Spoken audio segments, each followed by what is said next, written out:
tá bom? Boa noite a todos, sejam muito bem-vindos ao nosso terceiro dia, né, da Semana de Psicologia do Unifeg. Estamos hoje aqui com um convidado, Luiz André Oliveira. Ele é mestre e doutor em Psicologia Clínica pela USP e ele é psicólogo fiscal do CRP-MG, subsede Pouso Alegre. Seja muito bem-vindo, André. É um prazer tê-lo aqui conosco. Estamos ao vivo aqui com os alunos e convidados de Guaxupé e toda a região. Seja muito bem-vindo para trazer para nós os seus conhecimentos. Boa noite, professores. Sejam bem-vindos. Boa noite a todos. Boa noite, coordenadora. Obrigada. Boa noite a todos. Eu quero agradecer esse convite, né, a possibilidade de estar levando, né, o contato do conselho com os alunos, né, os que estão agora começando o percurso na universidade, outros que já estão saindo e se tornando profissionais, né. Então, eu agradeço muito o convite e espero poder contribuir aí com a semana de psicologia de vocês e que possa enriquecer aí e ajudar vocês da melhor forma possível. Posso começar a trazer Pode algumas começar, questões? André. Fique à vontade, fala um pouquinho para a gente, né, da sua trajetória, né, e como que é a sua atuação no CRP, qual que é o papel do CRP, né, na legalidade da nossa profissão, né, na questão de ética. Pode começar, fique bem à vontade. Sim, muito obrigado. Bom, eu me formei em psicologia em 2011, né, na PUC de Poços de Caldas, sou formado lá. Posteriormente, eu fiz mestrado e doutorado em psicologia clínica na USP, né, na Universidade de São Paulo. No ano passado, eu terminei o doutorado. E aí, agora, no final do ano passado, eu prestei concurso para o conselho, para o cargo de psicólogo fiscal, aqui da Subsede Sul. Fui aprovado e hoje estou aqui trabalhando como responsável aqui para a região sul, como digamos assim, o representante do conselho nessa região especificamente, né? Antes da gente começar, eu gostaria de falar um pouco sobre a questão dos 60 anos, né, da psicologia, 60 anos de psicologia, todo o nosso percurso profissional enquanto profissão, né, que nos trouxe até aqui, que está convergindo para essa semana de psicologia, especificamente da Unifeg. Eu acho assim, vou trazer um pequeno, muito brevemente, um apanhado histórico de acontecimentos que foram responsáveis que convergiram, né, para possibilitar com que a psicologia se tornasse o que é hoje, uma profissão regulamentada, uma profissão reconhecida, né, e que possibilitasse com que a gente hoje estivéssemos aí nos performando enquanto profissionais respeitados pela sociedade. Então, assim, em 1808, né, em 18 de fevereiro de 1808, a fundação da Escola de Cirurgia da Bahia, que é a primeira instituição de ensino superior do Brasil, que é a atual Faculdade de Medicina da Bahia. E, a partir desse momento, uma série de acontecimentos vão se dando, não só para a composição, digamos assim, da ciência no Brasil, no território brasileiro, como também convergindo para possibilitar a emergência de várias profissões, entre elas a psicologia. Como, por exemplo, a gente tem em 1836, né, no dia 14 de abril, a fundação da Escola Normal da Bahia, né, que é hoje o atual Instituto Central de Educação Isaías Alves, que é mais um movimento que possibilitou, digamos assim, o caminho, né, do estabelecimento do país, do Brasil como um país científico, né, que leva a ciência como um parâmetro importante e fundamental na sua constituição do conhecimento, né? Em 1874, a criação do Asilo dos Alienados, né, o Hospício São João de Deus, né, em Salvador, que é o atual Hospital Juliano Moreira, que aí já começa a demonstrar, nesses grupos que começam a se organizar para fazer com que o Brasil tenha uma ciência que olhe para a questão da saúde mental, no caso ali dos alienados, dos chamados naquela época de alienados, né, mas aqueles portadores de psicopatologia, né, começa a se constituir aí um corpo de conhecimento que vai convergir futuramente na psicologia e as demais profissões.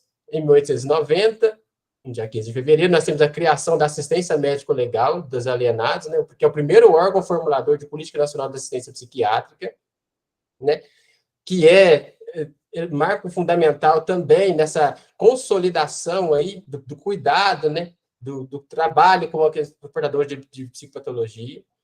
Em 1921, a gente tem a fundação do Manicômio Judiciário do Rio de Janeiro, primeiro do Brasil, que é o atual Hospital de Custódia e Tratamento Psiquiátrico, Heitor Carrilho, né, que também é mais um sintoma desse avanço no caminho de possibilitar que o Brasil se consolide como um país que tem um conhecimento voltado para essa área específica, que é a questão da saúde mental e das doenças correlacionadas a esse campo.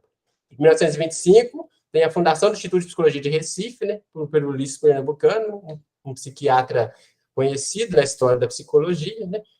Em 1929, temos a instalação da Escola de Aperfeiçoamento de Belo Horizonte, que também é mais um passo nessa direção.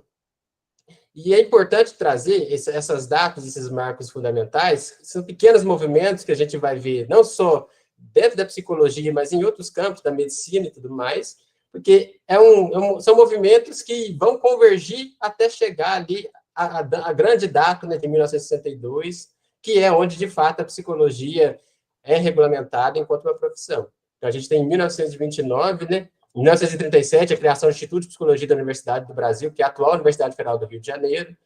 Temos, em 1938, a criação da Clínica de Orientação Infantil, né, da Secretaria de Educação do Estado de São Paulo, por Durval Marcondes, né, que inclusive, ele dá nome à Clínica de Psicologia da USP, atualmente, Durval Marcondes, aliás. Ele dá nome ali, dá nome, como um nome importante, né, a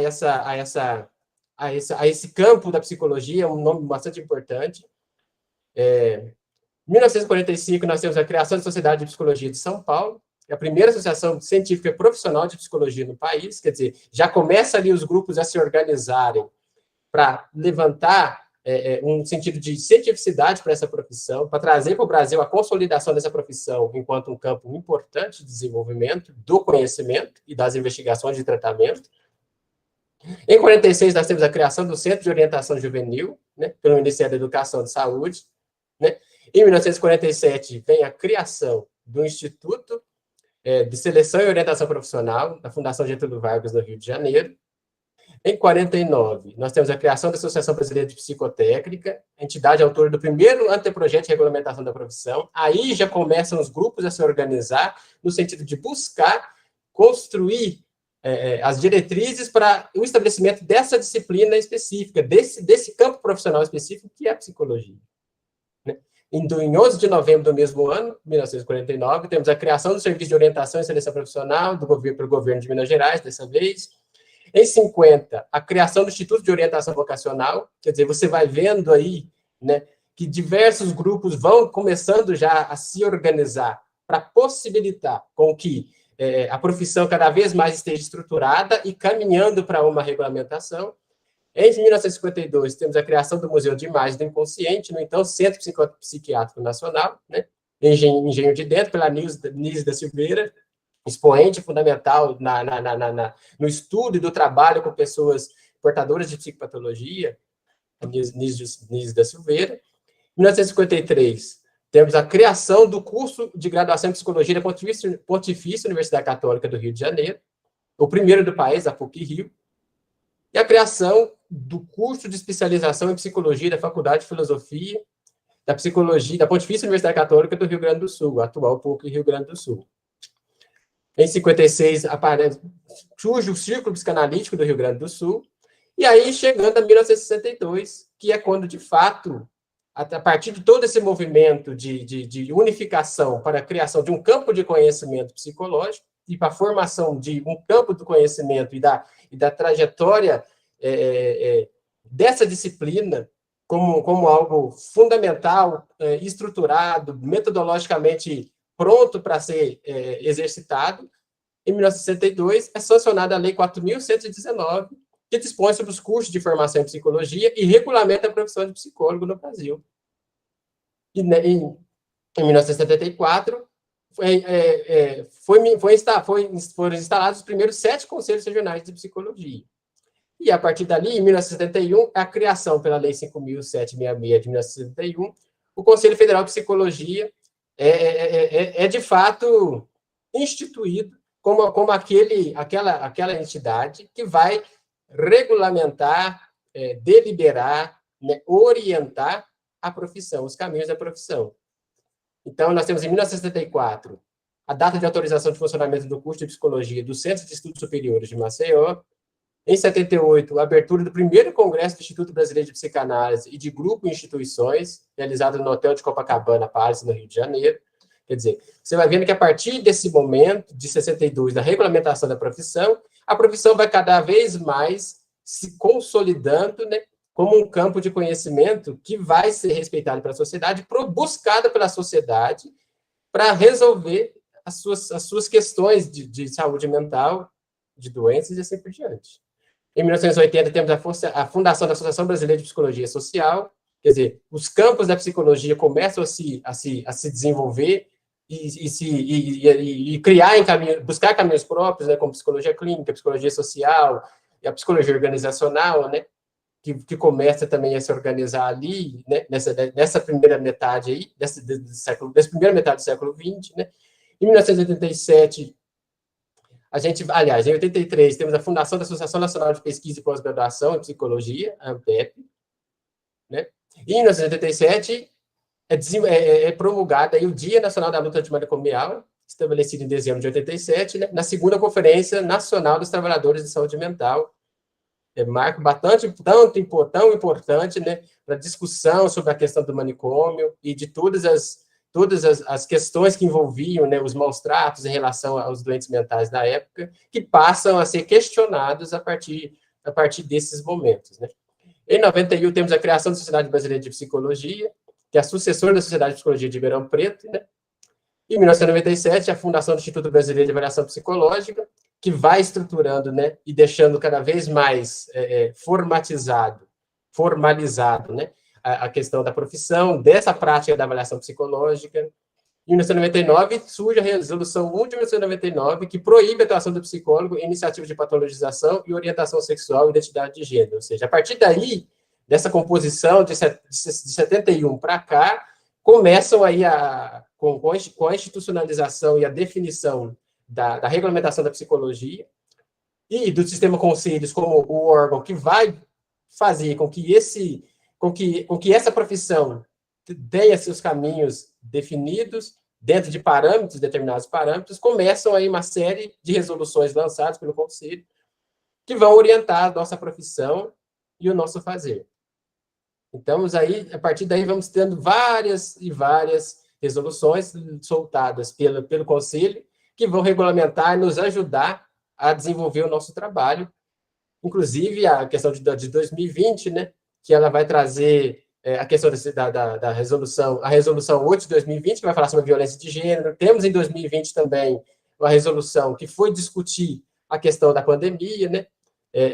A questão da pandemia foi fundamental, pegou todos de surpresa, e aí, assim, havia um movimento já em busca na questão da discussão dos atendimentos online, e aí, a partir do advento da pandemia, todo mundo teve que trabalhar online, e o Conselho foi rapidamente trabalhando nesse sentido de fazer resoluções, né, que permitissem que o profissional continuasse seu trabalho de uma forma mais remota. E aí, para explicar um pouco o que é o Conselho, né, como funciona o Conselho, o que o Conselho faz, né, venho trazer para vocês aqui algumas questões concernentes ao Conselho, né. Quando o estudante se forma, ele tem que ir ao Conselho Federal da sua região, naquela região que ele forma, buscar o registro do Conselho, porque o registro do Conselho é obrigatório para a prática profissional, né. O Conselho ele precisa desse profissional registrado para que ele possa fiscalizar, orientar, né, observar como é que está sendo desenvolvido esse trabalho. Então, é obrigatório o registro do Conselho de Psicologia assim que se forma, né. Temos o Conselho Federal de Psicologia, que é um órgão central que vai deliberar, criar resoluções e discutir, pensar caminhos para a psicologia do Brasil. E temos os conselhos regionais, que estão os conselhos de cada estado. Aqui em Minas Gerais, nós temos o Conselho Regional número 4, né, que é o Conselho de Minas, e dentro do Conselho de Minas, ele também é dividido em sub-regiões, por causa do tamanho do estado, que é um estado muito grande. Concentrar tudo em Belo Horizonte seria problemático. Então, há uma subdivisão do Conselho nas suas atuações. Dentro do Conselho, temos uma Constituição dentro do Conselho que estão em determinadas partes.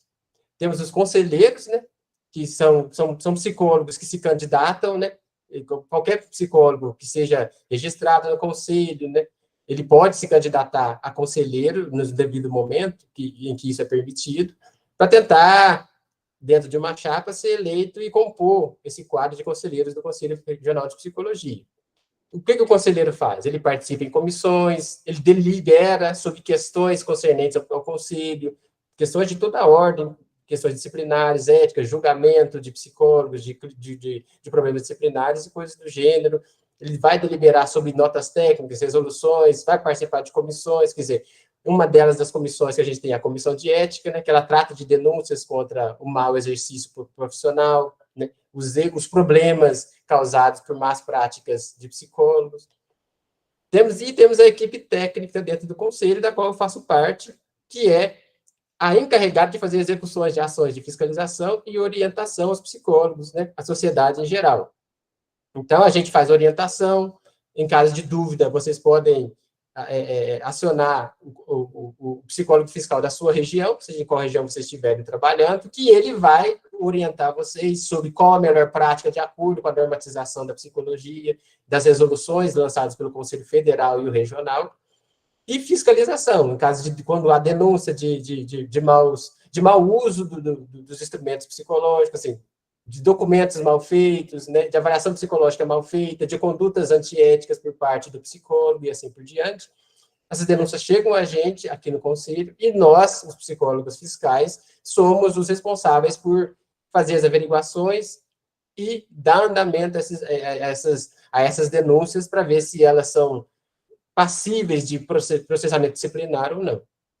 E temos as comissões temáticas dentro do Conselho, que são comissões que funcionam de toda a ordem, né? São vários assuntos trabalhados ali, qualquer um pode fazer, inclusive estudantes podem fazer parte dessas comissões, e elas vão pensar o campo psicológico em suas variadas vertentes. Então, assim, dentro dessa subdivisão do Conselho, do Conselho 04, existe uma subsede em Montes Claros, que é a subsede norte, a sul, que é aqui em Pouso Alegre, da qual eu sou responsável, nessa parte de orientação técnica, né? A sudeste, que fica em Juiz de Fora, a do leste, que fica em Governador Valadares, do Triângulo em Uberlândia e do centro-oeste, que fica em Divinópolis. Então, assim, os referenciais que fundamentam o exercício profissional da psicologia, eles funcionam em um sistema tripartite ali, né? Que são a parte técnico-científica, ou seja, o campo da ciência psicológica que nos orienta enquanto profissional, seja ela uma teoria, um campo teórico, né, uma metodologia de trabalho. Então, esse é o técnico científico. Temos o aspecto legal, que são as resoluções que são baixadas pelo Conselho Federal e pelos conselhos regionais, que a gente tem o nosso código de ética, que a gente tem que respeitar, né, o que está escrito lá. E a questão ética, que é o elemento fundamental que perpassa a nossa profissão. Ou seja, o nosso itinerário enquanto formação de psicólogo é perpassado pela dimensão ética. É a dimensão ética que possibilita com que nós, psicólogos, nos constituamos quanto tal e praticamos o nosso trabalho de uma forma em que esse trabalho seja reconhecido pela sociedade enquanto uma prática científica.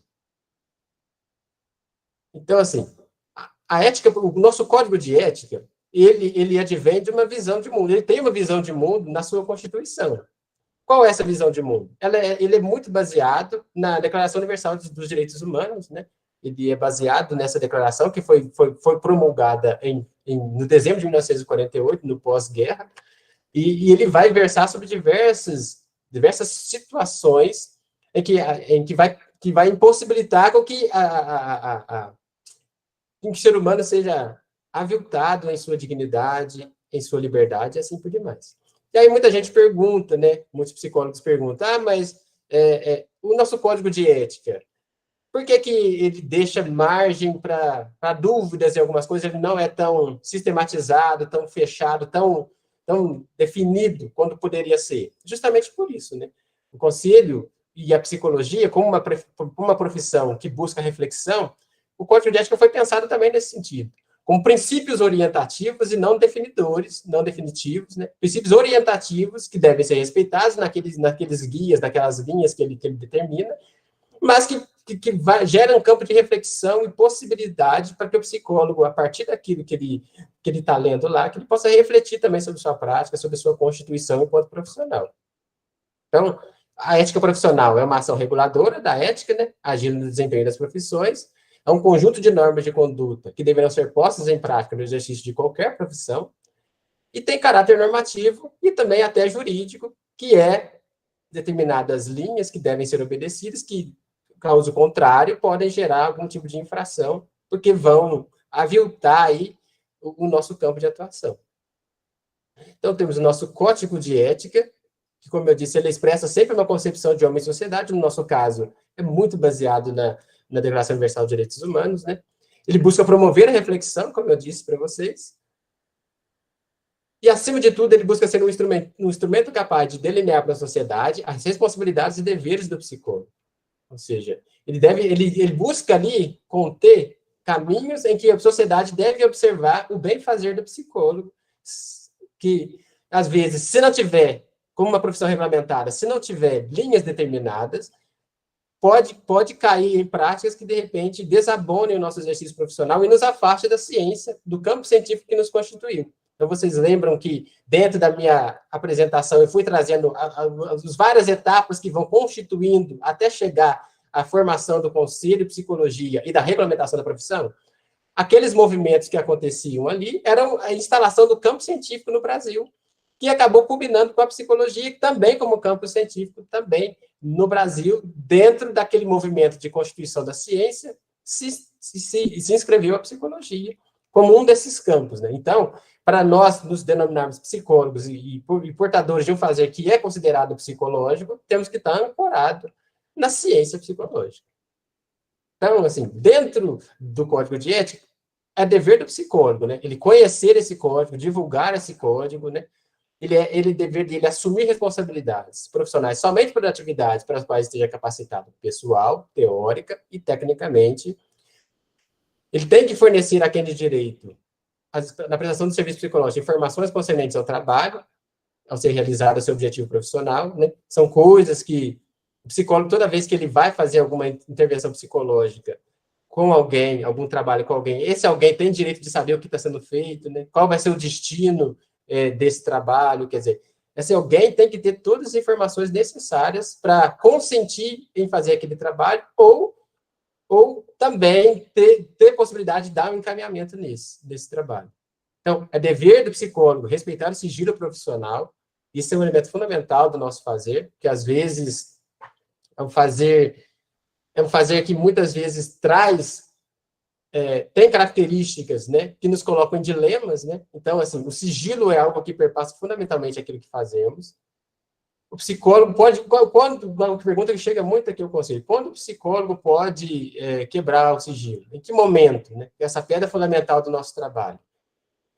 O psicólogo poderá decidir pela quebra do sigilo, quando essa quebra do sigilo quando essa quebra do sigilo acontecer na necessidade do menor prejuízo. Então, assim, como é que eu sei que a manutenção do sigilo ou a quebra do sigilo vai ter um menor prejuízo para o paciente do que a manutenção do sigilo? Por exemplo, em casos de abuso, né? Às vezes a gente está lidando com casos de abuso em que manter o sigilo significa permitir que esse abuso continue e essa pessoa cada vez seja mais violentada. Então, a quebra do sigilo, levando essas informações para instâncias superiores, né, instâncias judiciais, instâncias policiais, vai quebrar o sigilo, mas vai permitir que essa pessoa tenha um amparo e seja salva dessa sequência de abusos. Então, essa é a questão de quando o psicólogo poderá decidir pela quebra do sigilo. Ele tem que olhar todas essas dimensões. Ele tem que fazer a seguinte pergunta para si. manter o sigilo vai trazer mais prejuízo ou menos prejuízo para essa pessoa? Nesse caso, que eu tô trazendo aqui. Ou seja, que eu estou cuidando, né? Então, assim, a gente tem... Ao psicólogo é vedado induzir a convicções políticas, religiosas, morais, ideológicas, né? Então, assim, coisas como aquela que a gente sempre já ouviu falar, cura gay e coisas do gênero, assim, é contra a nossa resolução. Temos resoluções que proíbem tais fatos, né? Colocar, considerar o homossexualismo como crime, como pecado e coisas do gênero, né? Então, assim, a gente tem normativas que orientam o nosso trabalho em relação a esses assuntos de diversas maneiras, né? Então, assim, estabelecer relacionamento com pessoa atendida, familiar ou terceiro, relacionamentos que prejudiquem a nossa capacidade técnica de trabalhar com esse paciente. Então, assim, se eu tenho um problema se eu atendo uma criança, eu tenho problema com os pais dessas crianças, e esse relacionamento vai me trazer dificuldade para mim cuidar bem, oferecer um serviço qualificado para essa criança, buscar o encaminhamento dessa criança para outro profissional, né? Ser bastante rigoroso nesse tipo de trabalho, né? Porque, às vezes, isso pode ser questionado depois, porque a qualidade do seu trabalho pode ser influenciada por relações que dificultam a isenção e objetividade, né? Então, a gente tem várias vedações, todas essas coisas que eu estou dizendo tem no Código de Ética, está lá na parte das vedações, nas partes das responsabilidades do psicólogo. Não vou me estender muito nisso, acho que nas perguntas fica mais fácil também para me tirar algumas dúvidas, né?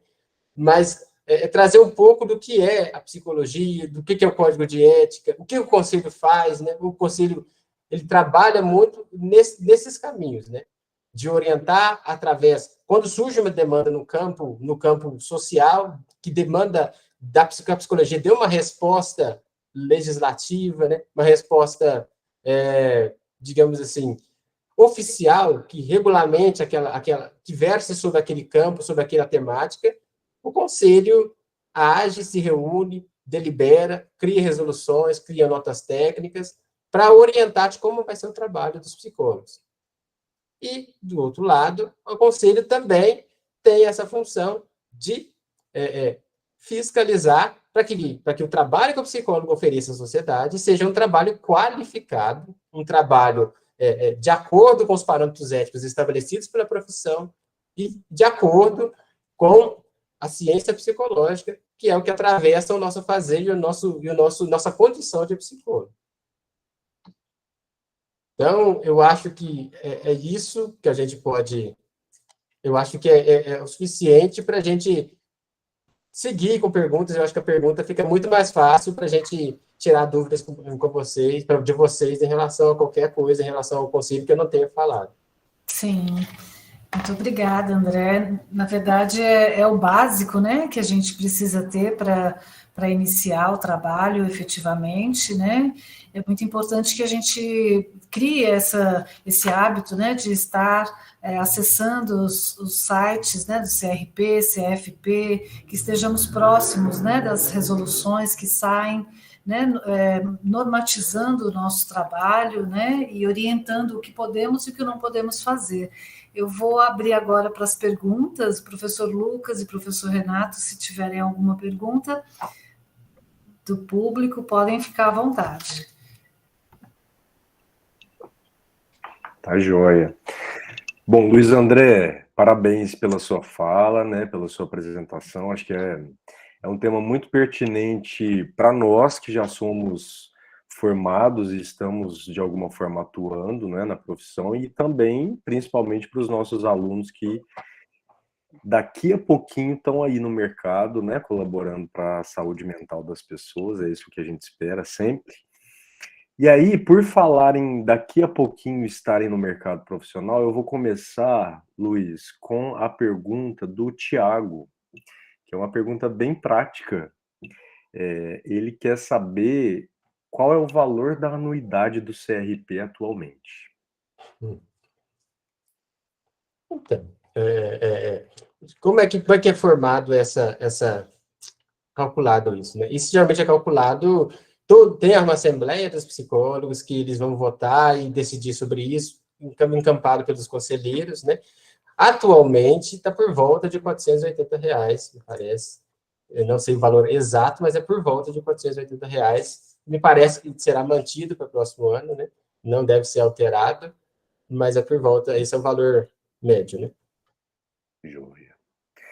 Tem mais uma pergunta também do Tiago, Luiz André, que é a seguinte: ele quer saber o que o CRP avalia nos prontuários. Tá. Um tema bastante pertinente, né? É algo que chega muito aqui. A gente tem a resolução 1 de 2009, que é a questão, justamente, que é a resolução que versa sobre prontuário e registro psicológico, né? Então, assim, o que a gente vê no prontuário? A gente tem que ver se ele contém os itens que estão nessa resolução, que são 5 itens, né? Quer dizer, a identificação, né? Que é a questão da queixa, que é no item 2. Queixa e objetivo do trabalho. O que tem que conter nessa queixa e objetivo do trabalho? Descrever qual que é a queixa que chegou para o psicólogo e qual que é o objetivo do trabalho, ou seja, qual o trabalho teórico, né, metodológico que será realizado para chegar a determinado objetivo nesse tratamento, nesse trabalho com eles. Então, assim, por que a gente pede isso? Para que quando, por exemplo, você vai passar para outro psicólogo, esse outro psicólogo ele tem a possibilidade de saber o que foi feito, né, qual queixa chegou, qual foi o trabalho, qual foi o caminho adotado, né? Tem que ter lá a evolução. Então, assim, se eu atendo a pessoa 2, 3 vezes por semana, tem que manter essa atualização da evolução aí 2, 3 vezes por semana. Tem que manter sempre atualizado esse prontuário. E o encaminhamento, o registro do encaminhamento, né? De que foi feito com qual destino teve esse documento, esse trabalho com essa pessoa. Então, tem que estar. Essas são coisas que precisam ter. E deixar bem claro, porque são coisas que chegam bem no conselho, né? Assim, tomar cuidado com a escrita desses documentos, né? Porque o prontuário ele é um documento do paciente, ele não é do psicólogo. Então, assim, evitar detalhar sessões ali, né? Ser bem objetivo, bem técnico na linguagem, para que não tenha nenhum tipo de constrangimento se o psicólogo precisar dar a cópia para o paciente, não tenha ali nenhum tipo de constrangimento com o psicólogo ou com o próprio paciente, diante do que ele vai ver escrito ali. Perfeito. Respondido. Luiz André, tem mais uma aqui, que é a seguinte, ó, como é que o CRP avalia os profissionais em suas abordagens?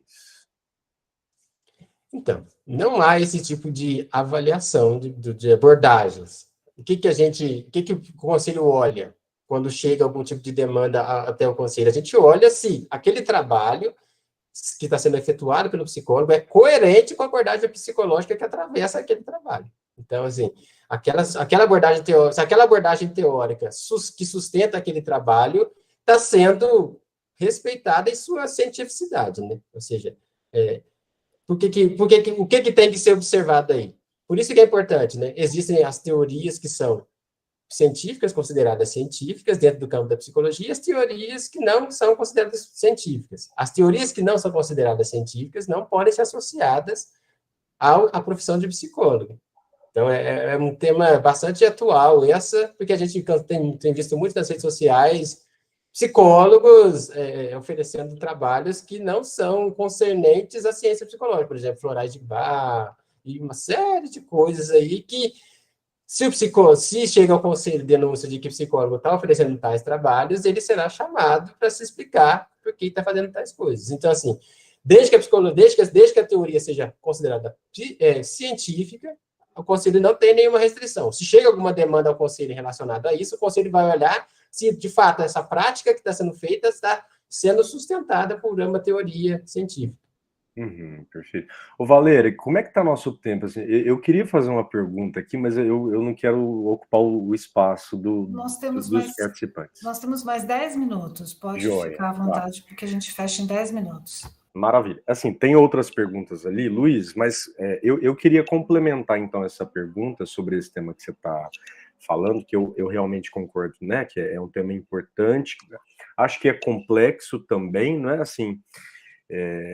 considerando que nossa ciência é uma ciência também da subjetividade, então parece que esse limiar, né, do que é científico, o que não é, nem sempre é tão claro. E aí, assim, ó, eu queria, na verdade, saber a sua opinião, talvez pessoal, quem sabe, né, fique à vontade, claro, a respeito dos limites, né, da atuação do nosso conselho, porque tem sido muito frequente ouvir de alunos, ou mesmo de pessoas que não são do campo da psicologia, se referirem a práticas que parecem ser práticas voltadas à saúde mental, mesmo que sem algum respaldo teórico, técnico, científico, né? Mesmo aqueles que não são exercidos por psicólogos. Então, eu entendo que o nosso conselho diz respeito à nossa classe profissional, mas me parece em alguns momentos, aqui é uma impressão totalmente pessoal, tá, Luiz? Assim, é minha mesmo. Me parece em alguns momentos que o nosso campo, ele tá aos ventos, assim, né? Que qualquer pessoa pode se dar o direito de oferecer um serviço, cura a sua depressão em 5 lives de Instagram. Não sou psicólogo, mas não digo que sou, portanto, parece, né, assim, parece que estou protegido, porque o conselho, será que o conselho pode atuar sobre alguém que não é um psicólogo com CRP? Então, na verdade, eu queria saber qual é a sua opinião sobre isso, né, assim, se é preciso, enquanto classe profissional, pensar sobre essas questões, não é? Assim, para além dos limites que nós já conhecemos, né? Assim, regular a profissão, verificar o trabalho do psicólogo, mas e essas outras práticas que perpassam a saúde mental também? Sim.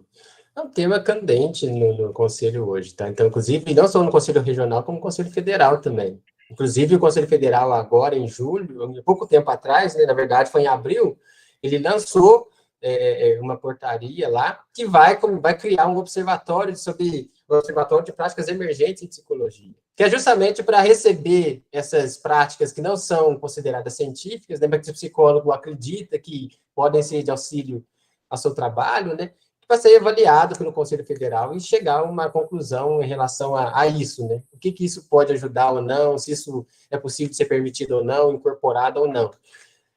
É uma questão muito complicada, que chega muita denúncia aqui, tá? De pessoas falando, fulano de tal está oferecendo tal coisa, mas está falando que é terapeuta e tal, e como é que a gente vai fazer, né? Então, é assim, é muito difícil, né? Porque, como você falou, tem os limites do conselho, né? O conselho ele pode atuar em relação aos psicólogos registrados, né? Porque ele é uma profissão regulamentada. Então, o conselho pode convocar esses psicólogos e pensar em alguma coisa, igual o Conselho Federal está fazendo agora, né? De criar esse observatório e tal.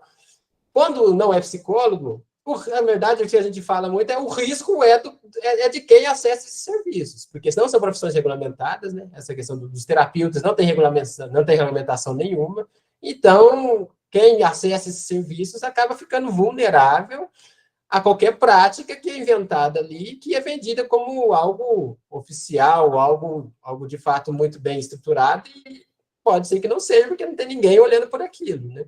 Então, assim, mas é um tema espinhoso, candente, né? Até pelo que você falou, pois trabalharmos com uma subjetividade, o nosso objeto de estudo é um objeto muito complexo, que é o ser humano, né? A mente humana. Até por isso que o Conselho começa a abrir as possibilidades para, através desse observatório, observar outras práticas que podem ser auxiliares. Mas em relação aos terapeutas, que são chamados agora, né? Muita gente coloca lá terapeuta. De fato, o conselho é frustrante para quem muitos psicólogos que nos procuram, mas o conselho acaba não tendo muito o que fazer em relação a esses profissionais. Perfeito. Gente, desculpa, eu acho que eu me estendi demais. Eu acho que dá tempo ainda aqui, né, Valéria? Tá.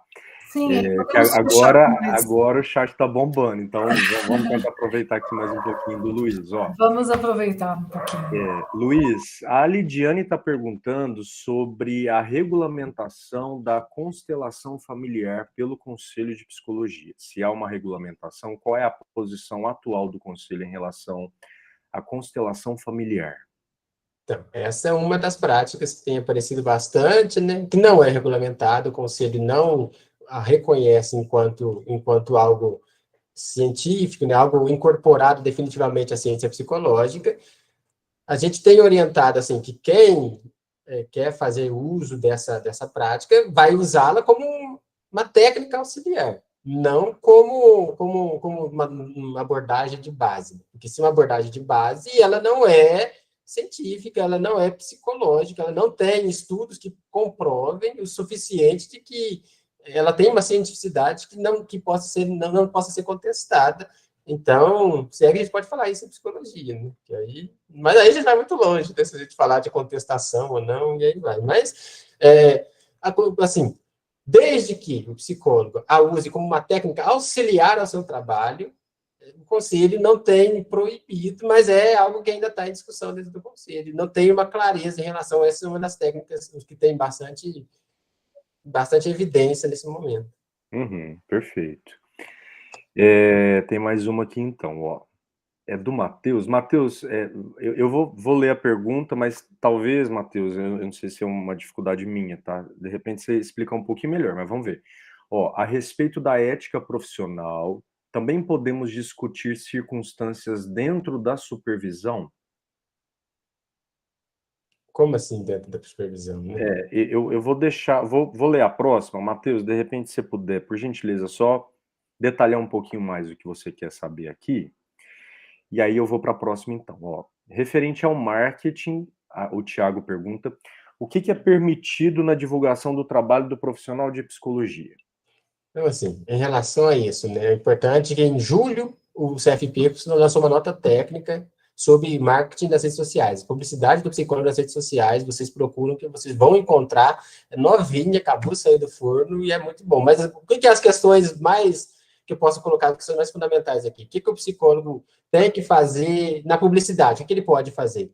Primeiro, o psicólogo tem que, ao fazer na rede social, por exemplo, a publicidade, colocar o seu nome completo e o número de inscrição no Conselho Regional de Psicologia. A gente encontra muitos psicólogos que não colocam o número, né? É obrigatório colocar o número de inscrição para que o profissional, o público, veja que ele é inscrito e ele está regulamentado para exercer a profissão. É importante colocar apenas títulos nas quais tenha. Eu dou um exemplo, por exemplo, trabalho 3, 4 anos com psicologia desenvolvimento. Aí eu coloco lá, psicólogo, especialista em psicologia de desenvolvimento. E eu não tenho nenhuma formação, nenhuma titulação nisso. Não pode. Você tem que colocar aquilo que, de fato, você tem um diploma para comprovar aquilo que você está colocando. Você pode ser alguém que tem know-how e expertise naquela abordagem, naquele campo, mas não pode colocar, se autodesignar como um especialista naquilo. As questões básicas, não pode fazer sensacionalismo, né? Não pode expor pessoas na questão do depoimento, colocar depoimentos de pessoas que possam ser reconhecidas, quer dizer, questão do sigilo, questão da ética ali em relação a esse tipo de coisa. São as questões mais básicas que você deve colocar, mas essa nota técnica ela é bem completa, dá para tirar muita coisa dali, a pessoa não se perde se ela tiver acesso a essa nota técnica. Perfeito. Valéria, acho que o tempo acabou, né? Eu acho que sim, acho que a gente pode encerrar mais uma vez, André. Muito obrigada pelas suas excelentes explicações. E a gente deixa com o pessoal o seu contato, né, para que tirem as dúvidas, né? Algumas perguntas ficaram aí por responder, a gente vai passar para o André e ele responde para a gente. E eu gostaria de agradecer novamente, né, e em nome do Unifeg e todo o corpo docente, a sua apresentação. Muito obrigada, André. Eu quero agradecer a todos pelo convite mais uma vez. Dizer que estamos à disposição para qualquer dúvida dos estudantes, qualquer dúvida de profissionais, o Conselho está à disposição para respondê-las e estamos aqui justamente para isso, né, para orientar a categoria e muito prazer a conhecer a todos aí. Muito obrigado mais uma vez. Obrigado, André. Foi muito boa a discussão. Uma pena que nosso tempo é curto, mas aí a gente consegue